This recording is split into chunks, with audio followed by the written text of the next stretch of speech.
yeah, she would not admit that it could have been because of the diabetes, the blood sugar. And I'm like, that's unreal to me.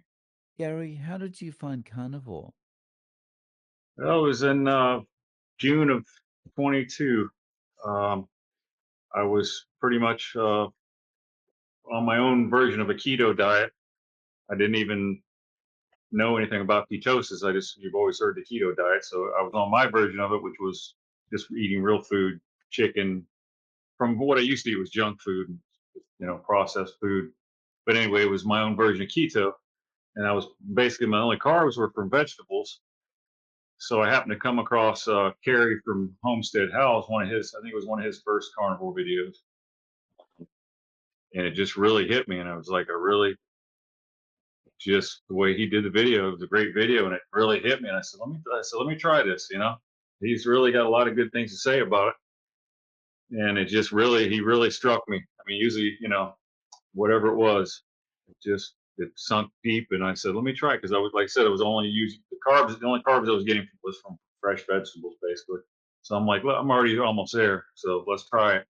And I started in like June 20th of 22 or 23, excuse me. I've been a year. June 24 has been a year carnivore, strict carnivore. Basically strict carnivore. I'd say 99% strict. So that's how I found carnivore. Um, but what led me to find it was back in December of 22. I had a I had some. I don't know how I can go into this. It's kind of a long story. I don't know how But anyway, I had found out. Long story short, that I had two blocked arteries. Two of them. One of them was 80% or 90%. One of them, I forget the other number. And so I ended up going to the hospital anyway. And it took 4 days in the hospital before they actually found out what it really was. So it was a long time in the hospital. You know what I mean? If you ever go, it's not fun. And so from then on, anyway, they went in, did angioplasm or angiogram. I can't remember what it's called, where they go up into your arm and and shoot the tool up into your heart and all that. Very amazing. You're awake. I was watching it on the screen, and it was just amazing. But they found the two blockages and put a stent in one blockage and a balloon in the other. Um, and from then on, I said, well, I quit everything because I was drinking pretty heavily. If you watch my old YouTube videos, you'll see how heavy I was, and how I drank during the videos and all that kind of stuff. Just the way I've always been a drinker my whole life.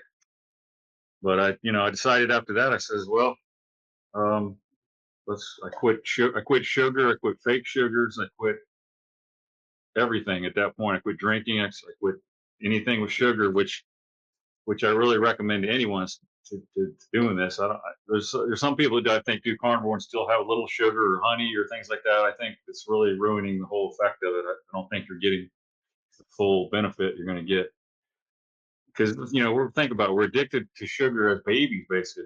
Hooked on sugar, sweet things. Got to have a dessert. Got to have this, and it's just we were brought into it. Like a lot of things, and until you can get free yourself of it, you just really don't know what you're missing because it's incredible. I have more energy with now than I've ever had in my life, and I'm 53. I feel better than when I was 23, basically. And you don't need the sugar, you don't need the energy drinks, any of that crap that we think we need. We don't. It's amazing. Um, and I so like I said, I quit the sugar, and basically that made a lot of things easy because you go into the store and you start reading the instructions or the ingredients. We've always been taught to read the calories and the carbs and things like that on the one uh, screen, or what do you call it, the nutritional facts, but we weren't taught to read ingredients and worry about what that was. But once you realize all like you were saying in another video, there's a million, it's like 100 names for sugar anyway. But once you start looking to avoid it, pretty much everything in the store, you gotta it's junk, and you look at it as poison and junk, and it really is. It's just crazy. Um, so yeah, I mean, it's made life so much easier just avoiding Mm, sugar. So I was doing, like I said, I was doing that before I started carnivore. So mm. I had a pretty easy, very easy transition from keto to carnivore. and so I didn't get the keto flu because I went through all that way back when I quit drinking and sugar and just a lot of that stuff at one time.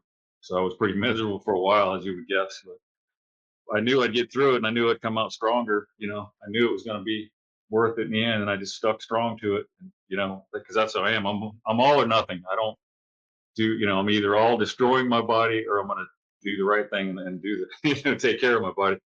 So that's just how I am. But Yeah. So how is your heart now? So you got a stent and a balloon. Have you had checkups since? I've gone twice. That's another story. They put me on originally when I left the hospital. I was on so many pills, I never even had high blood pressure before all this, really, until right before it happened. Even as bad as I was, 300 and something pounds, my blood pressure wasn't that high to where it was a problem. But anyway, they had me on the statin and this and that and blood thinners, and so in 6 months' time, they took me off the blood thinners, which I was happy because those were tough. But anyway, uh, I think that's about when I quit the statins too. I started learning from doctors on YouTube about the statin because I didn't even know. I was going through a lot just maintaining. It was in a zombie walk for base. You know what I mean? Just I didn't even pay attention to what they gave me. Just take it. They know what they're giving. They're doctors. They know what they're doing, right? So once I started realizing what I was taking, I learned. I just quit taking them. And I don't take anything. I don't take any medications at all. I don't. I'm sorry. I kind of strayed from your question. Um, but no, my everything was good. At 6 months, she took me off the thinners, which was good because she told me it could have been a year to be on those, and those were brutal because it made you tired, all the time, weak, and I don't. I guess it was because of that. But yeah, at the 6 month point, she took me off of that, and then I don't think I told her I was quitting the statins, but I told her the next time, and then she was all mad at me, and she was I told her I said you anyway. I had diabetes too, real bad. My blood sugar would ride around like 260. I was taking two pills for it, and my A1C was like 9.7, 9.8, and I was like that for years. Probably 5, 6 years, 4, 5, 6 years, and my old doctor would they would call me. It was real unprofessional. I mean, I liked him because he didn't seem like a pill pusher, but on the other hand, I didn't. He didn't make any. They didn't make anything seem like it was a problem. The diabetes, like you know, they would call me. I'd be driving at work, and they would call me with my results because it was old school. They didn't have the website now where you can look at your number. But she would tell me the A1C and this and that, and I'm like, is that bad? Is that good? And I'm like, and I didn't investigate into it because I was feeling okay. You're invincible until you're not. And so I just kept doing what I was doing because I felt, cool. I felt like hell all the time, but you keep drinking to feel better or whatever. But you know, I just finally realized, yeah. I mean, I wouldn't even have done anything about it unless I had that heart issue or the clogs, a heart attack. They call it a mild heart attack. Um, but it wasn't like anything I would have thought it would be like like red fox on there, the big one, and that you figure it'd be sharp pain, and it was nothing like that. Nothing like that. Right. So when this all went down, did the doctors talk to you about potentially this has been caused by the diabetes and we need to get that under No, control? no, that's what really bothers me about it. The cardiologist nurse really, she was still because I'm telling her I said, you're going to tell me it's not because of the blood sugar. She's like, no, it's because it's hereditary and that kind of thing. And I'm like, I'd already learned enough to know that they're just I'm not buying that crap, because I know diabetes. They've always told you diabetes is bad for a heart attack and strokes, but they were ignoring that fact completely. And I'm like, there's something not right here, And I'm like, so she was mad that I quit the statins, and then so anyway, it was a year. That was my year appointment. And she's like, "Oh, we'll set you up for another 6 months." And I'm like, "Well, why do I need to come back?" Well, because I'm not taking your statins, and and I'm not doing it whatever else unless I'm having another one. I don't need to see you again, right? I mean, because she didn't do anything, they're not doing anything. So that was the end of that. And she's like, okay, we're done. But yeah, she would not admit that it could have been because of the diabetes, the blood sugar. And I'm like, that's unreal to me, you know, because I truly believe that's what it was. I mean, I went out on a limb taking a chance of doing all the things that they tell you will give you a heart attack: bacon, butter, beef, butter, bacon, and eggs, and all the stuff that's supposed to kill you. I took a chance and went for that route, and I've never felt better. And hopefully, I don't have any more problems, but I haven't yet. My cholesterol is not even that high, really. It's only like 232 or something like that. The total, that's not even that high. I wish it'd be higher. Yeah. So, what's the status of the type 2 now? Like, that's Yeah. your A1C and that kind of thing is I brought my A1C down to what was it? I think 5.7 is like right at the edge of pre-diabetes. I brought it down to that within 6 months, from 9.8 within 6 months of quitting. Like I said, I quit sugar, fake sugars completely. And back then I wouldn't even really exercise. I would just do dieting, not just eating right. And so yeah, I dropped that down real quick. And then now I just got it tested again. And I was down to, after that I had it again, and it was 5.4, something like that. It was under pre-diabetes, a couple notches. And I've had it that way since, and my blood sugar's been great. I don't test it as often as I used to because I don't need to, but oh, it's been great.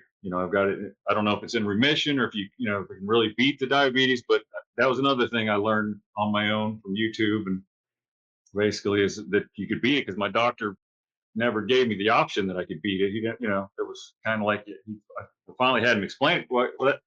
I'm kind of jumping around, but he would tell me the A1C and stuff, and I would be like, "So am I diabetic?" And they never would say you're diabetic or you need to do this.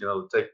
So they never tried to give me insulin or anything like that. They did give me a couple different pills, but finally he says, "Yeah, you're diabetic," and I'm like, "If your A1C is 9 point something, you're diabetic." I'm like, "Okay," And then I had him kind of explain it to me, and he kind of just explained it in a way like, once you wear your parts out that are supposed to do what they're doing, they won't do it anymore if you keep abusing them, and that is true.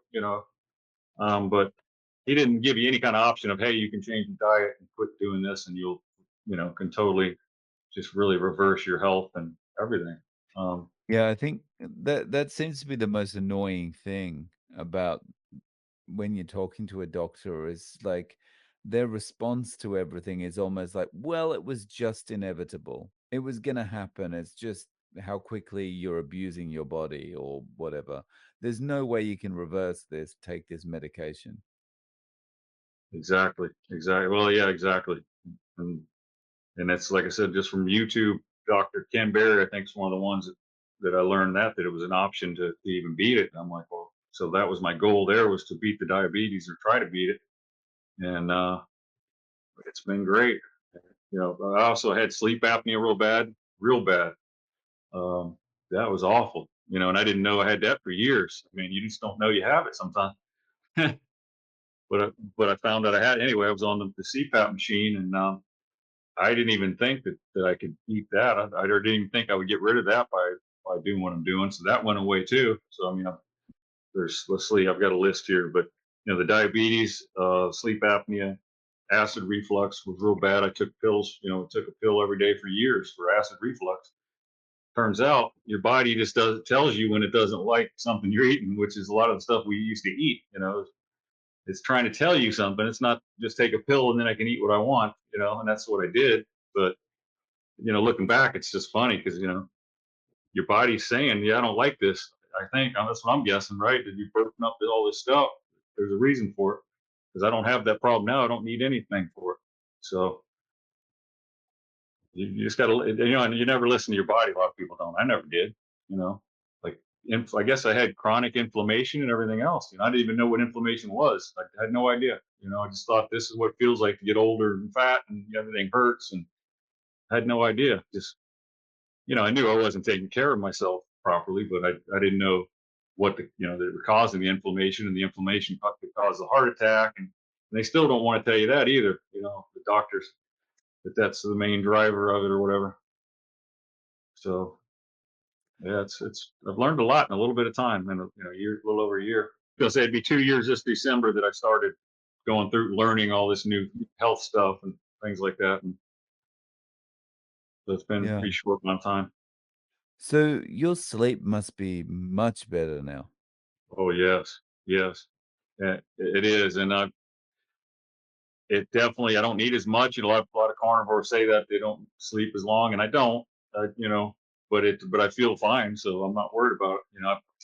If I sleep 6 hours, I'm doing good. You know what I mean? But I like to sleep more, but I don't. I guess my body doesn't need it. Because I'm getting better. Like you said, I'm getting better sleep. So that's probably the key to it. Don't need 8 hours when you're sleeping a good 6 hours or whatever, instead of a crappy 6 hours. But yeah, Yeah. that's pretty cool. I didn't think that would be one of the good things would happen. Or I really, you know what I mean? It's incredible. That was one of the real things that I was glad to get off that machine. That thing, it's no good. you know. Mm. Yeah. So how are you eating day to day? Normally I've been doing 2 meals a day, but this week I've been doing the OMAD 1 meal a day, and it's really working. I do get hungry at lunch, but I do have like a half a bag of pork rinds, small pork rinds, and that gets me through. I don't know if that's probably cheating a little bit, but it's you know whatever. It gets me through. So I've been doing the 1 meal a day this week, and I'm gonna try to stick with that because I tried it before and it was like I was running out of energy and felt like hell. Like because I do a lot of I stay active a lot and I work a physical job. When it's physical, sometimes it's more than others, and I felt like I was just not keeping up with the calorie or the energy intake that I needed. But this week I've done pretty good, so I'm gonna try to stick with it. I like it. I like the 1 meal a day. It's easier, obviously. This is such an easy way of life. This carnivore, people think you get bored with steak and eggs every day. If you don't, you know, it's delicious every day. It's amazing. Do you get comments from people about it? Yeah, most people they can't argue with the results. I mean, they can't, but they think it's weird, and nobody will try it. I don't try to push it on anyone at all. I'd like to. I'd like people to do it just to try it, but I had one guy, a coworker, was going to try it, but he just couldn't get off the sugar, so it never worked out for him. But yeah, I mean, people, no, nothing bad. I don't get any negative comments. I mean, what are you gonna do? Whatever. I'll do what I'm doing. You do what you're doing, so it doesn't bother me. But yeah, it's saves a lot of money not going out to lunch because there's nowhere to go anymore. To eat decent food. So I love it. Yeah. So speaking of results, you said you were over 300 pounds before. What is your weight now and what's your height? My height is 5'10". My weight is anywhere from 215 to 220. That's where I've been staying for a long time. That's where pretty much I'm staying. I'd like to. My goal is try to get to 200 just to see. I think 200 is probably be plenty. I still have a little some fat to burn up here, some man meat, boob meat. You know what I mean? It seems like the hardest thing to get rid of.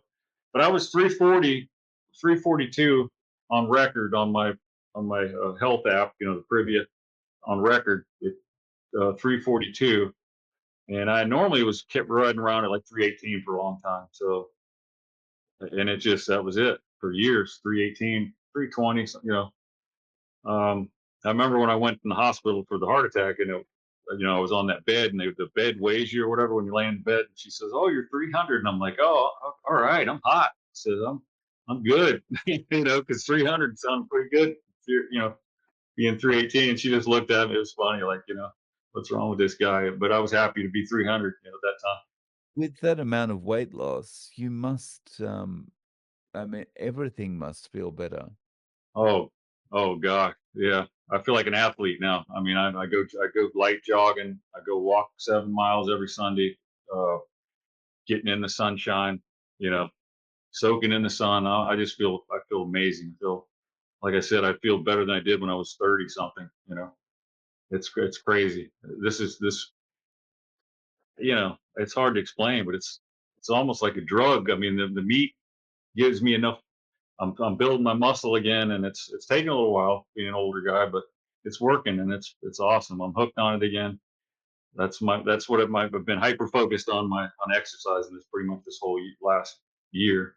So that's where I've been, and it's a good. I've been in a good place. It's good. Nice. And sorry, how old are you? 53.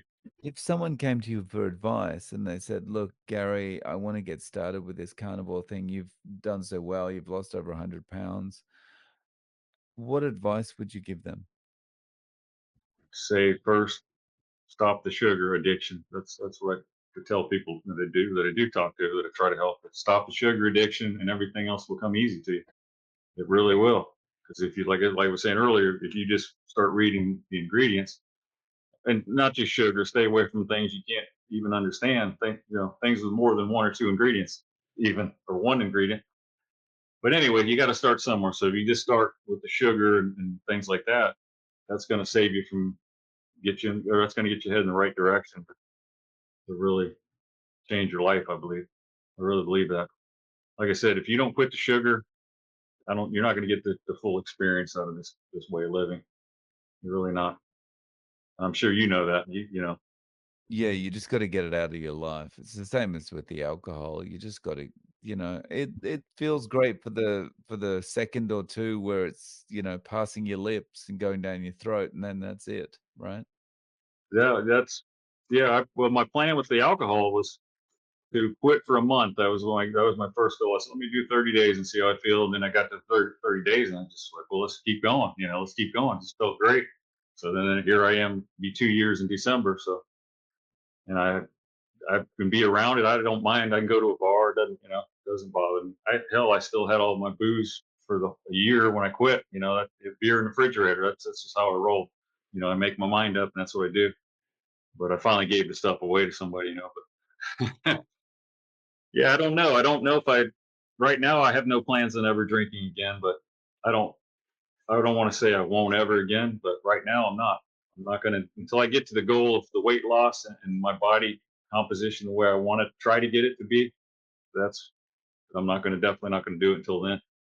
I'm Yeah. getting my six pack back at 53, being 300 something pounds. I'm getting my six pack back, so that's awesome. I'm pumped. I don't want to. I Yeah, don't want that's great. to. I don't want to fight with a bad diet trying to lose weight and then gain muscle at the same time.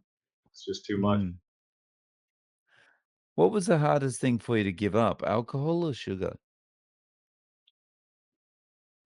Well, I did them together, so it's hard to say. I did them both at the same time. It's really hard to say. Both of them were a sugar addiction, really. So it really wasn't that hard. It really was. Like I say, when you make your mind up to do it, it's a lot easier. It's like quitting smoking. If you've ever done that, it's you have to want to do it. You'll do it. It's a lot easier then. But I can't say which one was harder. Probably the social, as far as socially, the drinking obviously would be harder because it's you're the weirdo now when you don't drink. It's funny. It's like I went to a bar with a couple of buddies that were in town, and I didn't even get a water, I didn't get anything. The waitress kept making me like I'm the weirdo. You don't want anything? I'm like, no, I'm good. You know. So they had those little, those salt and pepper shakers, the little Corona looking bottles. So I grabbed the bottle and I had that like it was my beer. It's funny just to, you know, so she quit making me feel like a weirdo for not drinking. I'm like, yeah, I'm good. But yeah, I can't say which one's harder. Probably the sugar, I guess, would be the hardest. But if you start with sugar, then you have to quit drinking. So that was part of it too, because obviously the sugar and the alcohol. So that's probably the main reason I don't drink the alcohol too right now because of the sugar Right. and it's poison. We all know that. You know, Yeah. So, do you feel that doing carnivore is restrictive? I don't feel no, I mean it is a restrictive diet, but I don't feel restricted. If that makes sense. I could. It's made life so much easier. What's for dinner tonight? Oh, steak and eggs or hamburger, Nick. What's for dinner tonight? Steak and eggs, hamburger. It's so much easier. I don't have to worry about what's for dinner. I don't have to. It's just life is so much easier. So much easier. Um, it's way easier. You go Yeah. to the store. You're in and out of the store real quick. You don't have to go down all the crappy aisles. It's no. It's restrictive in a way, but it's not. It's in a good way, you know. Mm. Yeah.